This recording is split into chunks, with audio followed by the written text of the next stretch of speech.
If you're a SaaS platform, agents need to be a priority today. If you're a coffee shop or a shoe shop, I would suggest not, but you do need to prepare for it. Losing business is going to be if you don't adapt. So it really is now a question of adapt or die.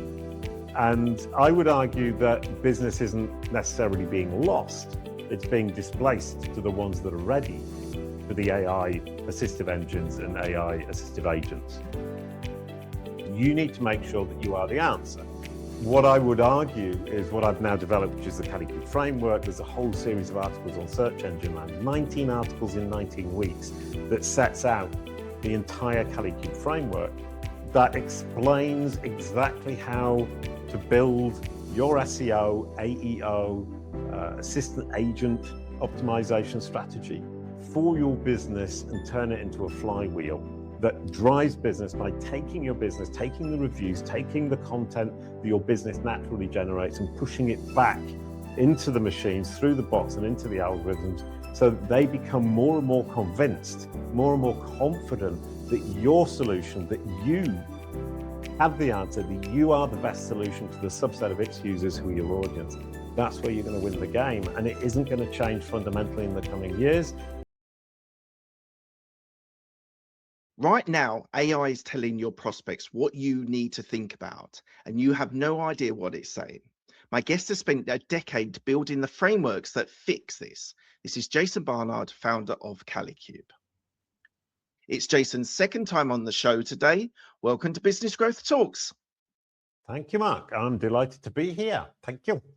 Brilliant. Thank you so much for joining me today. So the last time you were on the show, we talked about AI understanding brands. Yeah. What has changed since then? Now we're in 2026. Well, from our perspective at Kalicube, very little, because the way that AI understands brands is fundamentally the same today as it has been for the last 10 years, i.e.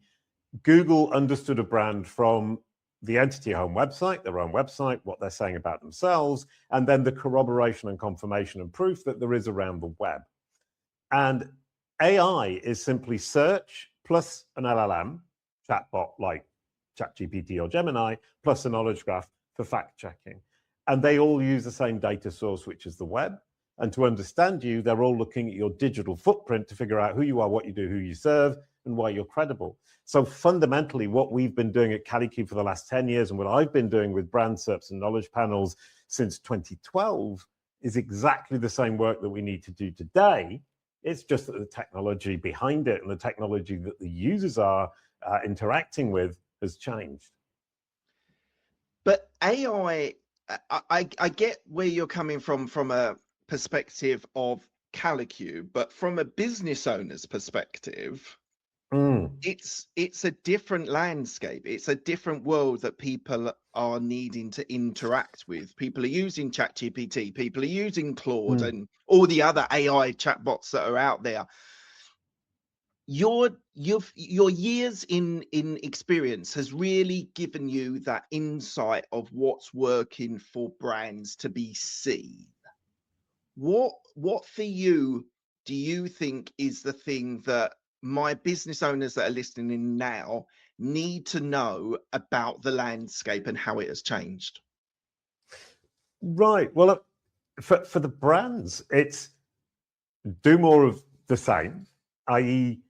make sure that you are standing where your audience is looking, demonstrating that you have the right solution for them, and inviting them down the funnel.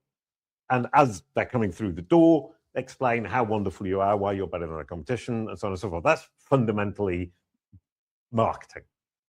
Stand where your audience is looking, show them that you've got the right solution, prove that you're the most credible, and walk them down the funnel. Then what you need to do is make sure that the AI, Google, ChatGPT, Perplexity, Microsoft Bing, can see and appreciate what's going on. So if you're doing that and you're not making sure that the AI is seeing that it is you doing that and that the user, your client, is satisfied with what you're offering and what you're doing for them, then you're missing out on a huge chunk of opportunity. So the simple point is what I was saying just before, is your entity home website, which is your website, is traditionally the foundation of SEO. So keep looking after your website, absolutely. Foundational SEO, still necessary. But there you can actually state the case. Oh, look over there on YouTube, on LinkedIn, wherever it might be. I am serving the subset of your users, AI, who are my clients. And I'm doing it incredibly well. They're engaging with me. I'm converting. And the AI will see that and say, okay, right, I understand that over there on that LinkedIn channel, on that YouTube channel, on that forum, or on Trustpilot, I can see that this brand is delivering the value for the specific offers that I know that it has for the subset of my users who are their audience. So it really comes down to walking the walk and making sure the AI can see you doing that. And oh, sorry, just to be clear about one thing, which I think with all of my waffling around there, is actually it's about linking out. What do you mean by linking out?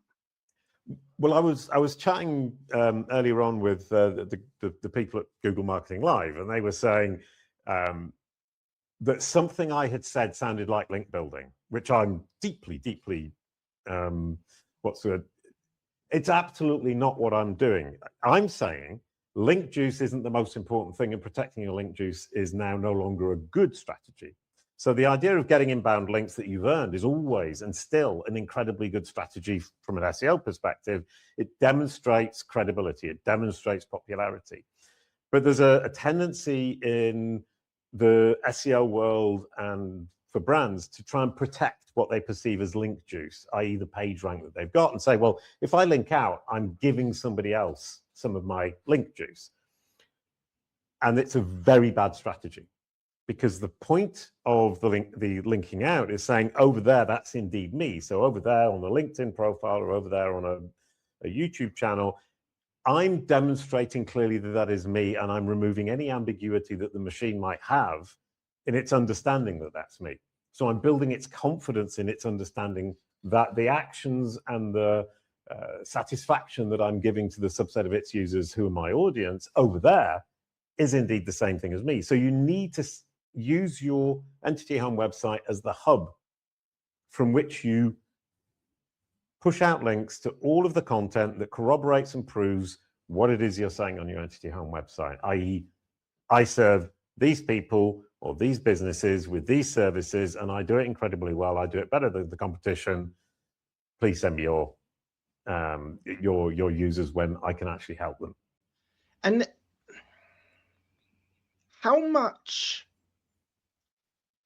search on AI is for recommendations for a marketing company, for a lead generation company, for that?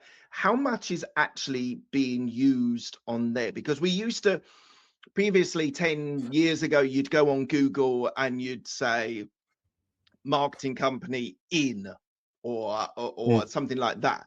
How much of AI is actually being used for that versus asking about things like, because what we found with ChatGPT and now Claude and things like that is that we're asking it lots of questions that we might have asked Google before. But for companies that, how much of that search time on AI, like prompting, is actually saying, can you recommend a ... whatever that company is? Right. The answer is actually very little.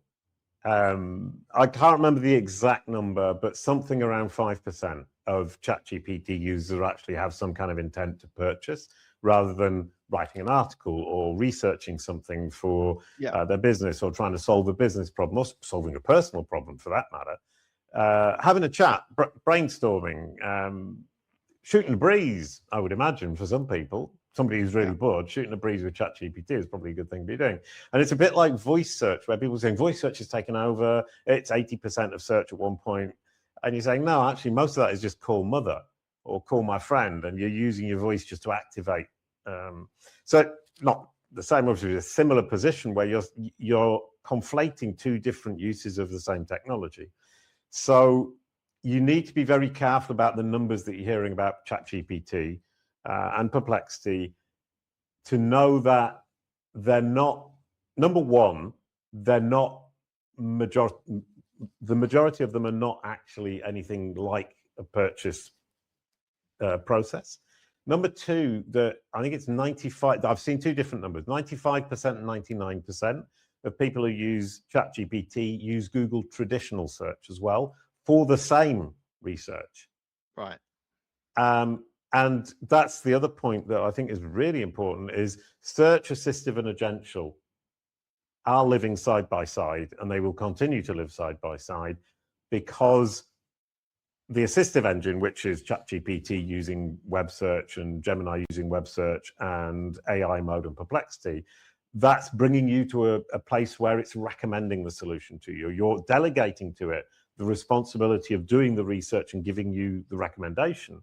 Whereas in search, you're only delegating, go and find me the information and I'll look through the information and decide what's important. And an agent, you're delegating the entire thing and saying, well, go and look out there, find what there is, do the research, assess it, and then make the purchase. Imagine this: you have a great business, strong results, and a message worth sharing, but most people outside your network still have no idea who you are. Growth slows when visibility stops. Podcast guesting solves that. Instead of chasing leads or interrupting people with ads, you speak directly to audiences who are already interested in your topic. They share your story, your approach, and your value you deliver. Trust is built before the first conversation. At Podcast Introduction, we help business owners get booked on the right shows. We research targeted podcasts, pitch you on your behalf, and position you as the expert, so every interview becomes a growth asset that drives leads and authority. If you want more visibility, more credibility, and more conversations with the right clients, podcast guesting is a powerful lever for you. Visit podcastintroduction.com and start expanding your reach today. So those three different. Let's talk about agents, because this is something like, obviously Claude has come in, and anyone that's following the AI revolution, evolution, is seeing that we're now sort of like doing search, but then asking agents to do the research, and in some cases enact things that we want them to do. For a business owner that's not really heard much about that, what does the AI agentic agenda look like for you, and then also for the business owner as well? Well, I've been looking at this and thinking about AI era business engineering. And the reason I'm using that term is that with AI agents, every business is going to have to think about its business model to some extent, some more than others. And if we take the example of a coffee shop is not going to be a dominant agent purchasing. So the idea that an agent will come to the coffee shop's website, purchase a coffee on behalf of a user, isn't going to be a huge part of their business. Whereas a SaaS platform, for example, would be in a position where the agent can potentially come in and make the purchase, and is indeed already doing so. I was talking to Dave Davis from Weights and Biases. He's saying most of their clients are now agents, i.e. the agent is making the purchase on behalf of the user, because it's simply, what data do I need, or what code do I need? Where can I purchase it in order to satisfy the user? So that spectrum of how much an agent is going to be doing business on behalf of your users is phenomenally important for you to understand how much you need to adapt your business and how fast you need to do it. If you're a SaaS platform, agents need to be a priority today. If you're a coffee shop or a shoe shop, I would suggest not, but you do need to prepare for it. And right now, the idea of SEO is your website optimized so that the search engines can find your content and can assess it and can put it onto that list of template links. Now, the amount of searches that are going on today is bigger than it was last year. So traditional search is actually growing. But then you need to build on top of that your means to communicate with the new platforms, the assistive engines, like ChatGPT, Perplexity, and AI mode, where the person's having a conversation and the entire funnel is within that AI assistive engine, where the person says, here's my problem. The assistive engine then says, here's a partial answer, but let's dig deeper and try and figure this out. And as the conversation goes through, the machine is bringing, the assistive engine rather, is bringing the person down the funnel to what we call the perfect click, i.e. the user is informed, the machine has done the research on behalf of the user, and they are ready to buy. They click on the link and they go through and make the purchase.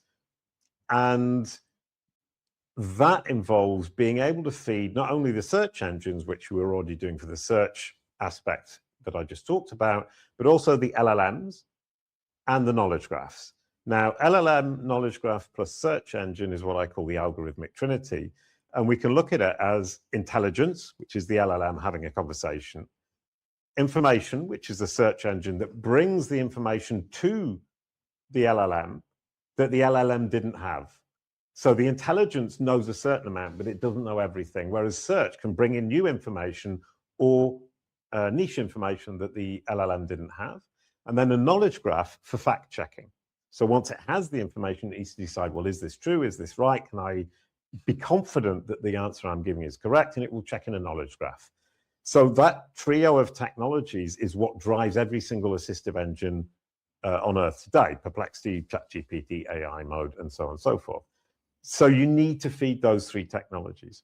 And then the next stage is agents. And Dave Davis was just showing me that, and these are figures that we, on the demonstration he gave me on the Kalicube Summit, which is coming up on the 24th and 25th of June, is that when you give the agent the tools it needs in order to fill in a form on your website, it can do so in a few seconds, 3 or 4 seconds, let's say. And the cost in terms of tokens for that machine to fill in the form is 2 or 3 cents. Oh no, it's less than, it was half a cent, excuse me.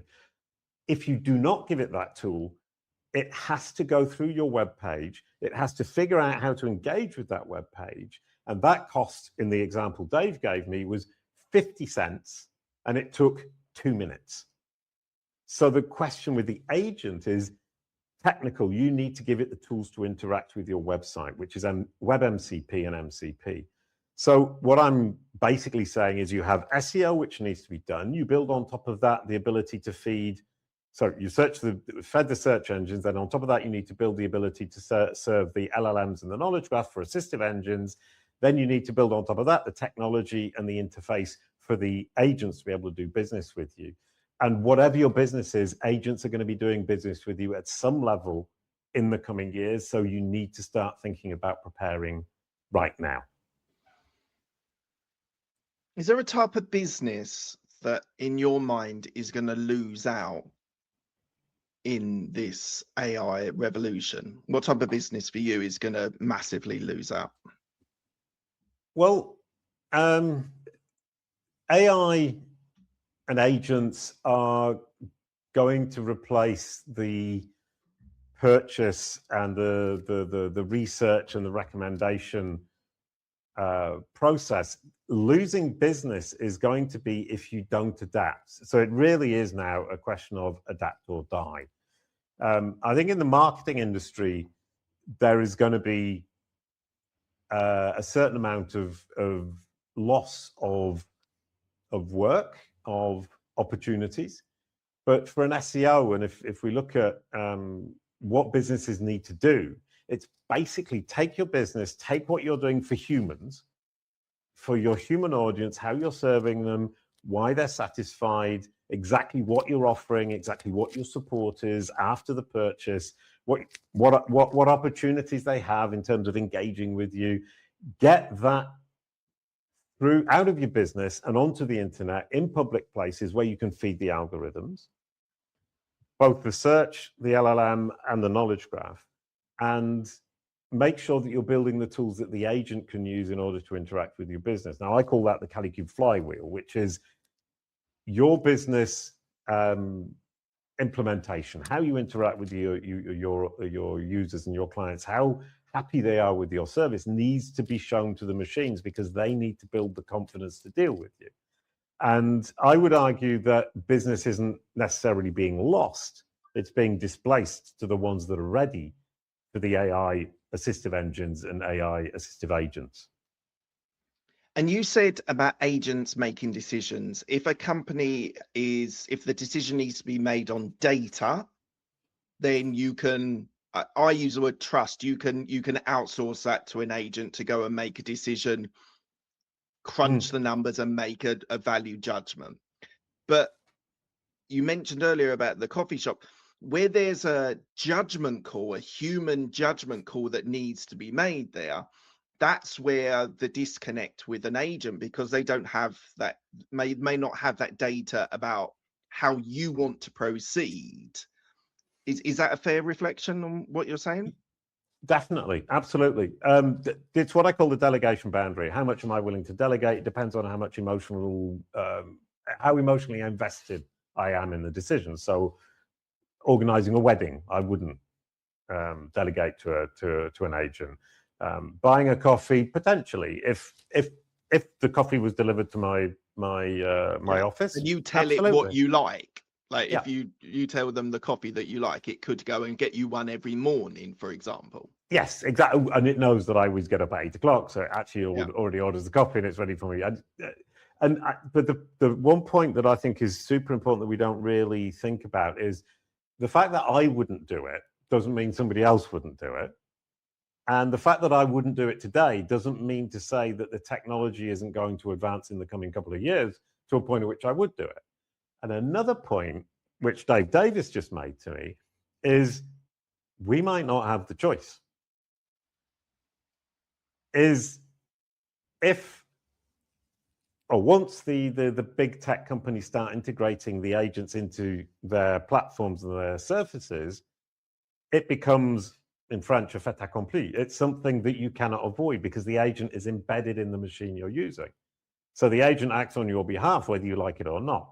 So then it's a question of, do I use that tool or not?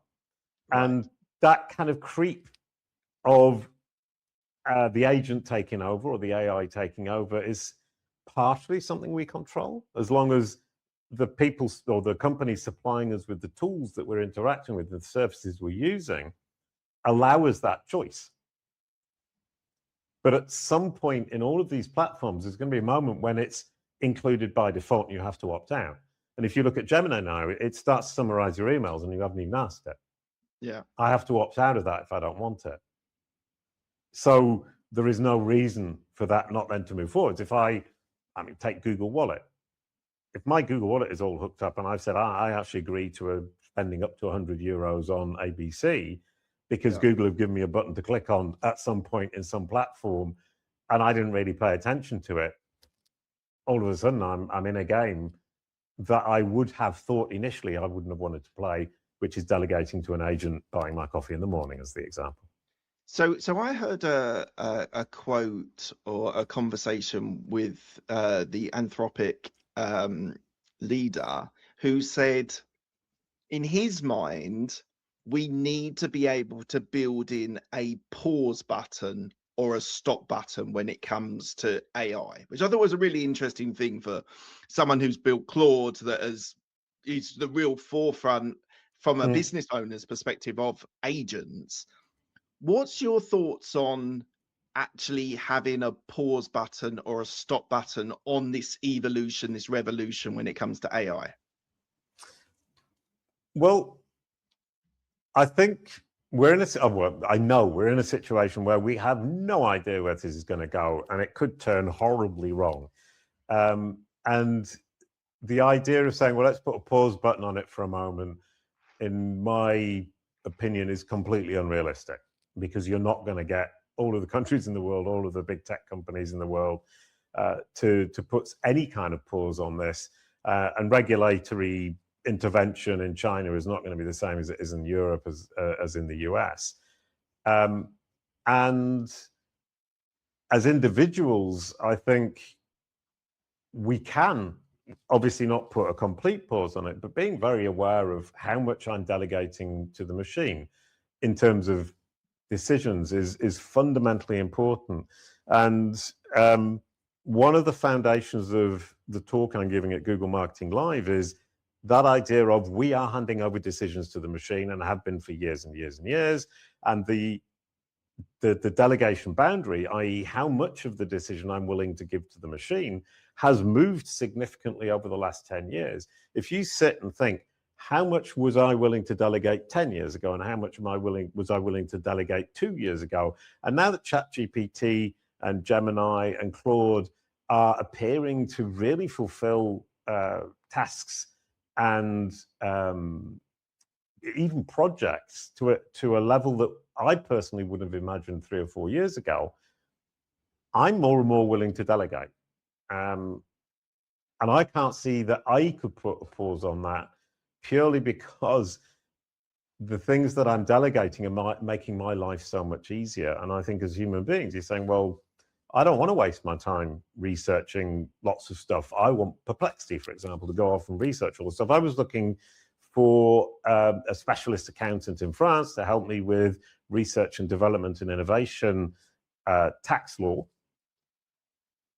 And I just asked Perplexity, I'm looking at this tax law. I want to see how it applies to my company. This is what my company does. Number one, what do you think of the tax law? What's an explanation of it? Number two, tell me which companies I could be working with. And it gave me a list of 5. And I literally didn't look further than the 5. And I now have the solution. And I'm working with one of the companies who is in the 5. I can't see myself going back to anything other than that. And I can't imagine myself not getting frustrated with that in a year's time when, in my mind, things are going to move forward. I was actually talking to David Ameland a few years ago, is one of the reasons we think that Google isn't very good at search today, which is something I hear a lot of, isn't that Google is less good, it's that our expectations move faster than the technology. Yeah, absolutely. So the pause button, because my expectations keep running away with me, I think the pause button is unrealistic. Really, you think we can't now put a pause on AI just because it is adding so much to our lives and it's making, you said, decision making easier, research easier, communication easier. Yeah, that's interesting. Well, it's both sides. It's human beings. Once you give them something, supply creates its own demand.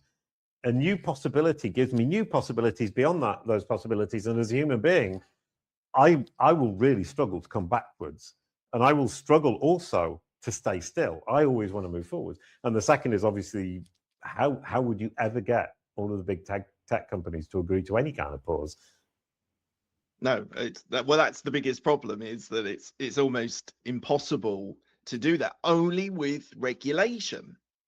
But then the regulation in China is different to the US. Well, that's one of the challenges, is that if the Western world put a pause on it, China aren't necessarily going to put a pause on it, and then they're going to be the evolution and the revolution of AI is just going to keep on going. So I think you are right there.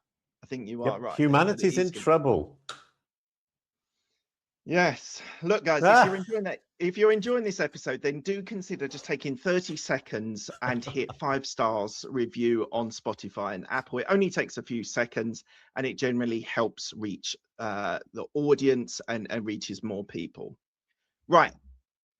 We've got Google, we've got ChatGPT, we've got Perplexity, we've got Claude, we've got Gemini, we've got Copilot, we've got Siri.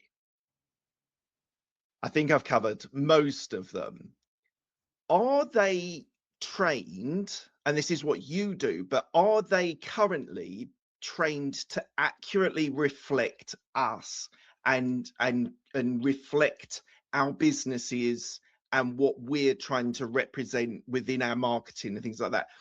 Is there an element of it needs to be trained by because I think you've said it earlier on, you were saying we need to train the systems to then recognize us. But for a business owner that's not necessarily trained in this area, how accurate are these tools when it comes to accurately reflecting on our businesses, a small business owner? Well, it's a great question, because And we've got 25 billion data points now, and I've been collecting data for 10 years.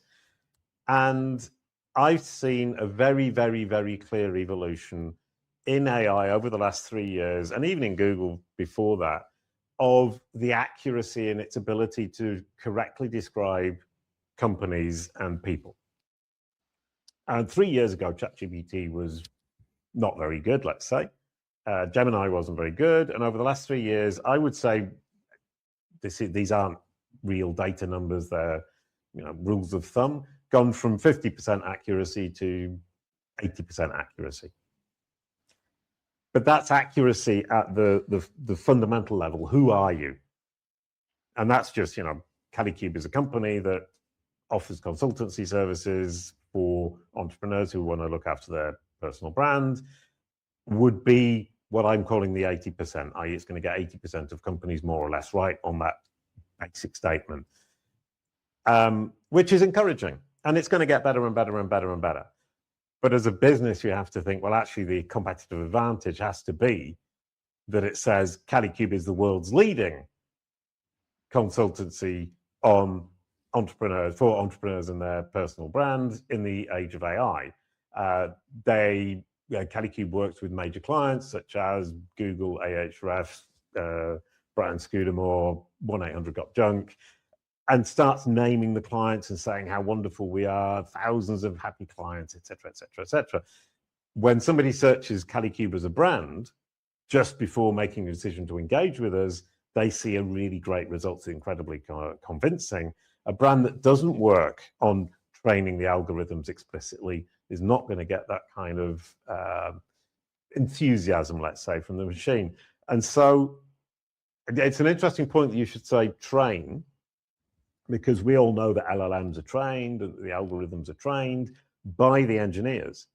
And there's a tendency to think, well, there's nothing I can do about that. And that's the point, is your ability to train them is based on your power of being able to change your own digital footprint, because they're all using your digital footprint to understand you. So we do need to actively go out there and train the algorithm to reflect the best of us, the best of our companies. And I think a lot of corporations and people think it's not my responsibility, the AI should just get it right. And that's not, in my personal opinion. Well, it didn't work with SEO unless you trained it so I don't see why now with this new AI, why we wouldn't be thinking as a business owner that we need to train the algorithm to see the best of our business. Yep, no, 100%. I think, though, part of the problem is people look at their website and they look at the few things that they focus on, LinkedIn, YouTube, whatever it might be, and they say, but look, it's really obvious. And then you kind of point out to them, number one, you're not being very clear on your own website. Number two, what you're saying on YouTube isn't the same thing. And number three, look at all that other stuff around the web that is definitely not the same thing. It's not because you think that YouTube and LinkedIn are important that the AI is necessarily taking them as the most important thing and basing its message on that. And I also had a conversation with a client years ago, and I said, are you the best in market?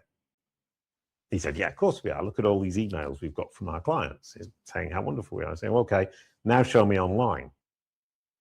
And he couldn't. And that's really, really important. Take a step back and look at what you think is obvious to the machines. And when you look through it and you think, actually, if I wasn't me, if I wasn't completely biased in my own favor, and if I didn't understand my own digital footprint, would it be super obvious for somebody or a machine that comes at this completely out of context? Yeah. And that's having the trusted pilot, that's having the Google reviews, as well as having the website, as well as having the other digital footprint, all supporting the same message that you're the best in brand, for example, best in competition. Yeah, exactly. And it's what I've been saying since 2012 when I started with Brand Serps is you have to organize your own digital footprint. You have to say, here's who I serve, Here's how I serve them, and here's why I'm the best. And then you have to prove it. So at Kalicube, we talk about claim, frame, prove. I do this for this bunch of people. I'm the best. That's my claiming and framing. Oh, sorry, the framing is therefore work with me. Then you need to get third parties to prove it, which is Trustpilot and third-party articles, independent journalism, earned links, earned media, all of that stuff. But the AI then says, okay, what they've said to me, the claiming and framing, is proven, and I can trust them. And then saying, oh, it's a set it and forget it is a huge mistake, because then you want to build the confidence. Once you've got the message through and the machine thinks, oh, right, okay, brilliant. I know that this company solved that problem for this group of people, this cohort, with this intent, then you're winning. But the more you can reinforce that message, the more you can make it confident, the more you're going to be ahead of the field. And it's, in my experience, building that confidence year after year after year after year, you become unstoppable, because the machines ingrain it into their algorithms, and they will keep saying that same thing. And it's very, very difficult to change a message like a child that's learned by repetition. Yeah. Changing the message, getting the child to then understand something different, is really difficult if it's been repeated and repeated and repeated and repeated. No, I remembered you coined the term answer engine optimization in 2017, and the industry ignored you. Yeah. What kept you going? What kept you pushing forward with this mentality that is obviously proving very fruitful for you now?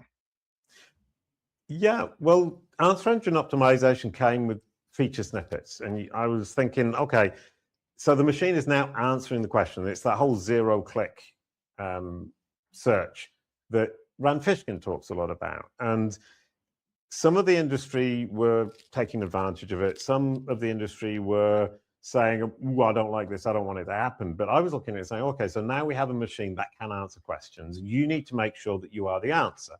And for me personally, that simplified SEO. So rather than saying I want to rank my web page, I was thinking, okay, so what you need to do is answer the question and be the solution. And on SEMrush, I did a whole series of 15 webinars with a lot of people who were actually on board with me. People like Dawn Anderson, Jonah Alderson, Andrea Volpini, Gennaro Cofano, and we talked about this idea that it's just featured snippets at the moment, so it doesn't seem like a lot. It's just a SERP feature, a feature on the search engine results page. And I think a lot of people underestimated the fact that that SERP feature, that simple answer at the top of the result, which was only on maybe 10% of results at the time, was going to become the driving force for what we now have, which is even further than an answer engine. It's a recommendation engine. It's recommending the best solution. It's not just answering the question. It's saying, I recommend explicitly brand A as the solution to the problem that you're having. And that, for me, by setting that up in 2017, meant that the process for me of moving up to assistive engines, where the engine is assisting the user and bringing them down the funnel and making those recommendations, was a very easy step for us to make. And then the next step into agential AI, where the agent is not only coming down the funnel but making the decision, is going to be another very simple step for us. So once you've accepted that from search to answers, the user is delegating more, is giving the machine more decisionary power, then the next two steps were relatively easy, or in fact, very easy. And I would argue that we've done the big part, that there isn't going to be a major change in the coming years beyond assistive agents, assistive engines, and search as existing alongside each other. And the three core technologies, the LLM, the search engine, and the knowledge graph, that's going to be the core for the next few years.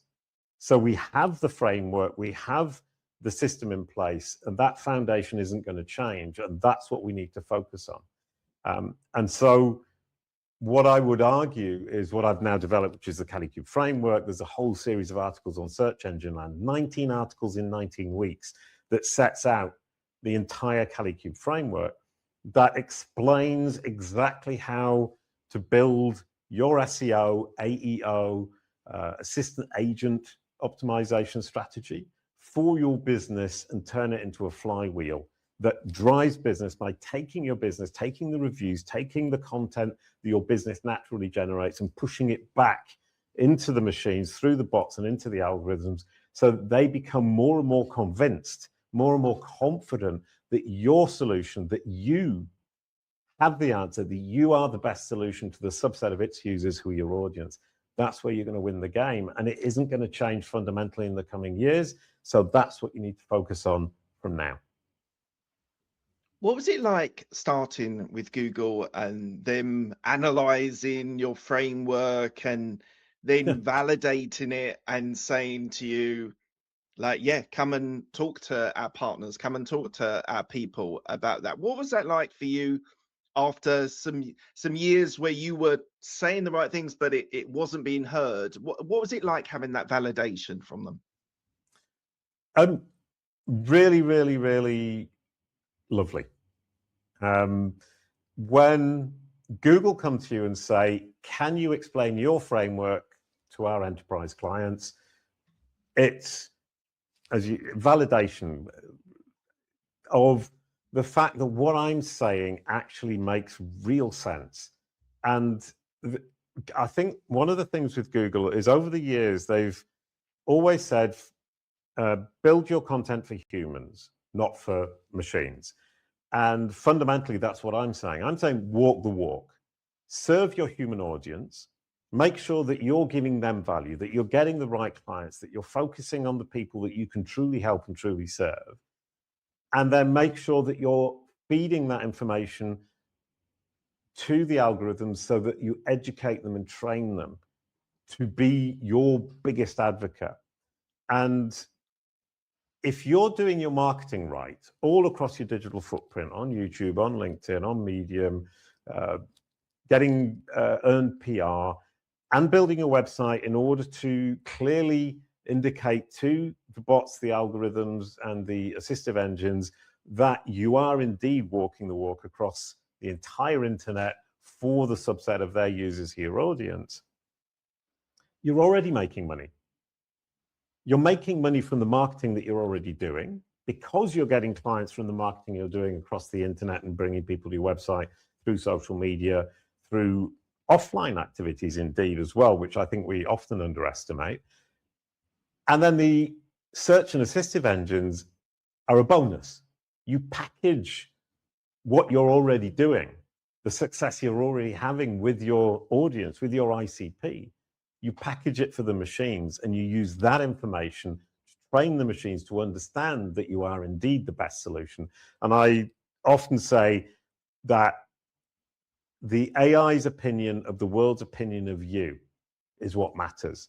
You want to make sure that the world's opinion of you is absolutely what you deserve, and that you make sure that you're communicating to the AI that the world thinks that you are the best, that you are the leader in the market. And if you can do that, you're winning on both fronts, AI and the human. Look, guys, if you've made this far through the episode and you're enjoying the show, do consider joining my community on Patreon for behind the scenes and exclusive content. Go to patreon.com/businessgrowthtalks.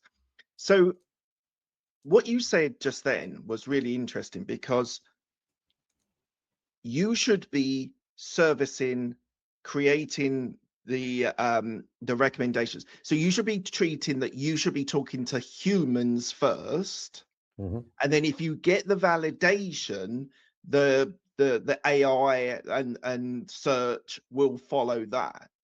Now that's actually probably counterintuitive to what people are actually thinking. People are thinking, how do I feed the algorithm so that I look great?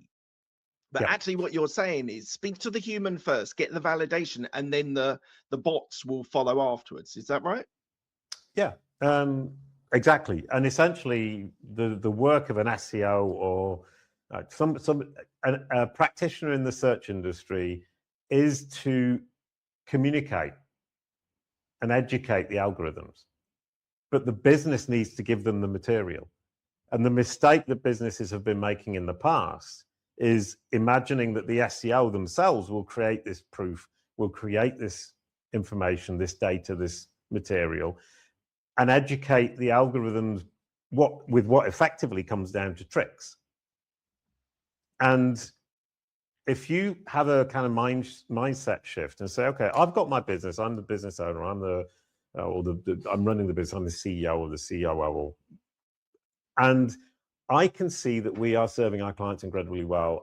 I need to extract that information from the business, give it to the SEO so that they can then communicate that to the machines and educate and train the machines. And that's the key, is the SEO is actually now fundamentally part of your business if you want the engines to bring you new clients. So you can no longer afford to think that the SEO can come in from the outside, create lots of content, and trick the machines. I was just speaking to Brian Scudamore from 1-800-GOT-JUNK. He, very successful businessman, and he was his perspective on our Kalicube Summit was, once again, talk to the human, make the human happy. The human will then communicate online naturally. You can encourage them, you can make that better, you can bring your own information in. But at the end of the day, if you lie to the AI, it will catch up with you at some point. And that's exactly what I've been saying for years about all of the tricky tactics that SEOs love to do, is you're constantly trying to stay in front of an algorithm. And as long as it was humans coding the algorithm, I can see that you would be able to just keep leaping ahead. But when it's AI that's moving as fast as it is, how on earth can you imagine you're going to stay ahead of that for very long? It's going to catch you. It's going to figure it out. And what's the role of LinkedIn in this? Because a lot of people in business are very active on LinkedIn, and they get a lot of validation through testimonials and things like that. How much is the AI and search looking at those places like LinkedIn? A lot. Really? Yep. LinkedIn is, in our data set, one of the most powerful platforms. So Wikipedia, most people and companies should not have a Wikipedia page. Wikipedia is for famous, important in a social sense. That if you think nobody would instinctively go to Wikipedia to look for my brand, don't create a Wikipedia page. It'll get deleted and it will create more problems than it solves, and it will cost a lot of time and a lot of money. Wikidata, similar but a lower bar. So be very careful with those two. It's very, very easy to be tricked into the idea that they are the solution. There are lots of reports going around that Wikidata or Wikipedia and Wikidata represent whatever percentage it is of results. Be very, very, very careful about the methodology of reports like that, because for 99.9% of brands, Wikipedia is not an option. So that dominance is totally for the big brands. Then point number 2 is Reddit and Quora. That's a hugely popular strategy today. Now, there are a couple of problems with it. Number 1 is it's so huge, you can't make a huge dent in it by posting a few times. The two communities don't like brands chipping in and trying to improve their reputation and do cheaty skills in SEO. So you're likely to get taken down. And you're spitting in the ocean and hoping you're going to hit a whale. It's not going to happen. It's such a big sea of information that you're just going to be completely diluted. It's not going to make a difference. LinkedIn, however, has one page that's dedicated to you, that you control. You can post, people can engage. The engines use it, and they use it a lot. It belongs to Microsoft, but all of the engines are using it because it's so well organized, and it's organized companies and people. And those are the two things that the engines are looking for, is to understand companies and people, and then obviously products after that. But the key is to understand those two big categories. Yeah. And if you've got LinkedIn recommendations, that's huge. That's significantly better than all of the Quora work, all of the Reddit work you're going to be doing. because those recommendations come from people in a platform that you don't have control over, and the engines know that somebody has left you a recommendation, has left it, and you did not write it yourself.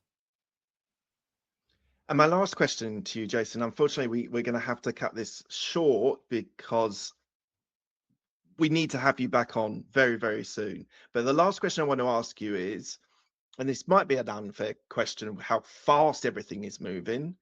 Next 5 years, what do you see? Well, in the next 5 years, I mean, I said earlier on, I think this is really important, that we've had so much change over the last 3 years. And we kind of get the impression it's just going to keep changing like that. It isn't.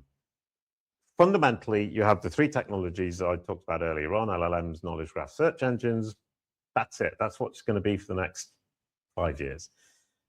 We have assistive engines, search engines, and assistive agents will live side by side. People will still search. People will use assistive engines. People will use agents, depending on the task, depending on the person, and they will jump between them. So they'll use an assistive engine to research, and then a search engine to double check, and then an agent to purchase. Potentially, they can use all three.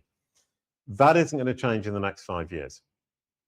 Right. So we have a strategy now that as a business owner that we can work on and we can implement either by ourselves or working with you.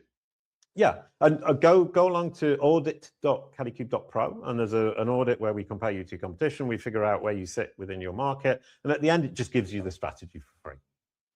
Okay. So you don't even need to work with us because it's an analysis of your digital footprint and of your competitors and their digital footprint, and analyzes it in order to understand where you are situated within your market. And then it can give you the strategy because it understands where you sit and what needs to be done. And it's using my strategies, the Kalicube framework.